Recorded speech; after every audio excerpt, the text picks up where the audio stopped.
Bismillahirrahmanirrahim. Kalimah thayyibah, beriman kepada perkara gaib. Beriman kepada perkara-perkara yang gaib. Beriman kepada Allah Subhanahu Wa Taala dan semua perkara gaib.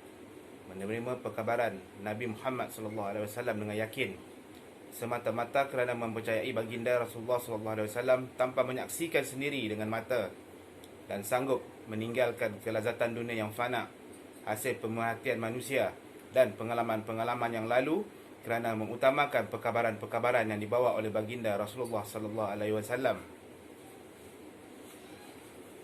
Beriman dengan Allah Subhanahu Wa Taala serta sifat-sifatnya yang tinggi, serta beriman dengan Rasulnya yang juga takdir dan juga takdir. Beriman dengan Allah Subhanahu Wa Taala serta sifat-sifatnya yang tinggi, serta beriman dengan Rasul-Rasulnya dan juga takdir. Lantaran orang-orang Yahudi dan Nasrani berkata bahawa kiblat kami dan orang-orang Islam adalah sama, maka bagaimana mungkin kami akan dikenakan azab? Untuk menolak sangkaan mereka itu, Allah Subhanahu Wa Taala telah berfirman, bukanlah satu kebaikan bahawa kamu memalingkan wajah-wajah kamu ke arah timur dan barat. Malah kebaikan itu ialah sesiapa yang beriman dengan zat dan sifat Allah Subhanahu Wa Taala, hari akhirat, kitab dan para nabi. Dan dia juga membelanjakan hartanya kepada saudara mara, anak-anak yatim, orang-orang miskin, para musafir, orang-orang yang meminta sedekah, dan untuk memerdekakan hamba sahaya walaupun mereka cinta dan berhajat kepada harta itu. Dan dia juga menjaga solah, mengeluarkan zakat. Di samping akidah dan amalan-amalan itu, keadaan akhlaknya, dia menunaikan janji dan dia tetap tabah dan sabar dalam menghadapi kesempitan, kesakitan dan masa peperangan yang getir. Merekalah orang-orang yang benar dan merekalah orang-orang yang bertakwa. Al-Baqarah ayat 177.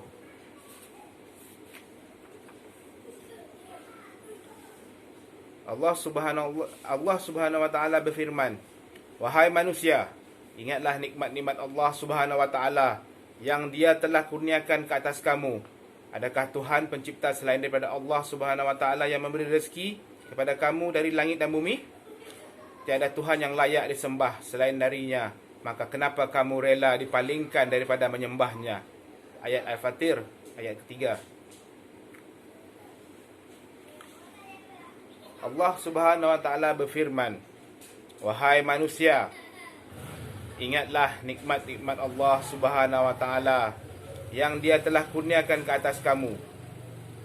Adakah Tuhan pencipta selain daripada Allah Subhanahu Wa Taala yang memberi rezeki kepada kamu dari langit dan bumi?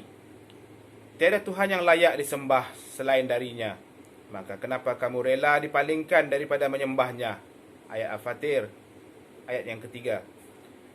Maksud pecahan ayat ini ialah Allah telah berkata-kata kepada manusia semua, segala nikmat-nikmat yang telah diberikannya, yang telah dikurniakan rezeki-rezeki atas diri kita. Siapa lagi yang nak menyembah Allah? Kitalah sebagai hamba-Nya yang telah diturunkan rezeki itu daripada langit, daripada dalam bumi. Kenapa kata langit? Kenapa dari bumi? Mungkin bercucuk tanam, lepas tu dari langit tu turunnya hujan. Dan Allah berfirman juga tu, tidak ada Tuhan yang layak disembah selain daripadanya. Lepas tu kenapa kita pula yang tak nak menyembahnya? Kenapa? Persoalannya itu kenapa? Sebab Allah telah berfirman. Dan sekali lagi ayat yang ketiga ialah Allah Subhanahu Wa Taala berfirman. Dia berkata lagi, dialah yang menciptakan 7 petala langit dan bumi. 7 petala langit, 7 petala bumi. Maksudnya sampai ke mentar, kerak bumi, tanpa ada contoh yang terdahulu. Bagaimana mungkin dia mempunyai anak sedangkan dia tidak mempunyai isteri? Dialah yang telah menciptakan segala sesuatu dan dialah juga yang mengetahui segala sesuatu. Surah Al-An'am ayat 101. Maksudnya Allah lah yang menjadikan bumi ni. Allah lah yang menjadikan segala-galanya alam cakrawala ni. 7 petala langit, 7 petala bumi. Lagi satu, bagaimana dia mungkin mempunyai anak? Allah itu tak ada anak, bukan diperanak-anakkan. Dia tidak mempunyai isteri. Maka mana dia nak katakan dia tidak mempunyai isteri? Memanglah dia terdiri dengan sendirinya. Esanya dia, wujudnya dia, esanya dia. Kerana wujudnya Allah itu tadi jangan dipertikaikan. Itulah dia salah satu perkara-perkara yang gaib, yang patutnya kita tahu. Dialah yang segala-galanya sesuatu, dan dialah yang juga mengetahui segala sesuatu. Apa yang terjadi yang tadi kita adalah takdir kita, qada dan qadar kita. Harus kita terima. Tambah-tambah dalam zaman PKP ni. Jadi sekali lagi satu, Allah berkata, Allah berfirman, tidakkah kamu memikirkan keadaan air mani yang kamu pancarkan ke dalam rahim? Okey. Adakah kamu menciptakannya ataupun kami yang menciptakannya? Baiklah, itu bab daripada alam bapa, alam misal kepada alam rahim. Air mani itu hanya setitik saja. Siapa yang menjadikannya? Memang perbuatan manusia. Melakukan hubungan antara suami dan isteri halal. Siapa yang menciptakan pula kita manusia itu tadi? Balik kepada diri Allah Subhanahu Wa Taala. Jadi apa yang masalahnya? Itulah perkara-perkara yang gaib. Lepas tu lagi satu kali, sekali lagi Allah berfirman, Allah Subhanahu Wa Taala berfirman, tidakkah kamu memikirkan keadaan air mani yang kamu pancarkan ke dalam rahim? Maksudnya hubungan suami isteri. Adakah kamu yang menciptakannya ataupun kami yang menciptakannya? Adakah kamu yang menciptakannya ataupun kami yang menciptakannya? Maksudnya kami tadi itu adalah berserta manusia dan Allah. Hablum minan nas, hablum minallah. Kena ingat tu. Korang hanya melakukan, tapi yang menjadikan Allah Subhanahu Wa Taala. Dia yang mempunyai zat yang maha tak terhingga. Ini ayat Al-Waqiah, Waqiah ayat 58 hingga 59. Allah berfirman, tidakkah kamu melihat apa-apa yang kamu tanam? Adakah kamu yang menumbuhkannya ataupun kami yang menumbuhkannya? Allah berfirman, tidakkah kamu melihat apa-apa yang kamu tanam? Maksudnya kita bercucuk tanam, kita membuat plan, kita buat perniagaan, nak tanam cili contohnya. Adakah kami yang menumbuhkannya ataupun adakah kamu yang menumbuhkannya ataupun kami yang menumbuhkannya? Maka itu kami tadi tu, perkataannya tadi tu, kami itu berserta kan? Kami itu berserta dengan siapa dia berserta? Manusia lah. Allah dan manusia. Maka zat Allah ada pada manusia sikit saja pun, 20 sifat je. Pergerakan apa pun semua izin daripada Allah. Kalau Allah tak izinkan kita bergerak, maka tak bergeraklah. Contoh macam hari ni, saya nak pergi ziarah kematian, tiba-tiba patah balik. Disebabkan apa? Kerana kenderaan tak sihat. Sebab apa? Jauh. Sebab apa? Kapasiti kewangan.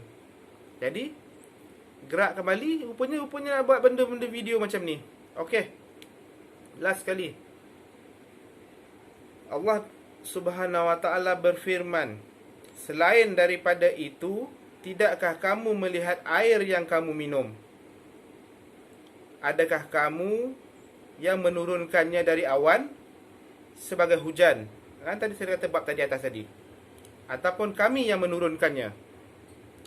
Kalau kami berkehendaki, kami akan jadikannya masin. Maka ada baiknya kalau kamu bersyukur akhirnya. Tidakkah kamu melihat api yang kamu nyalakan dengan cara menggesek?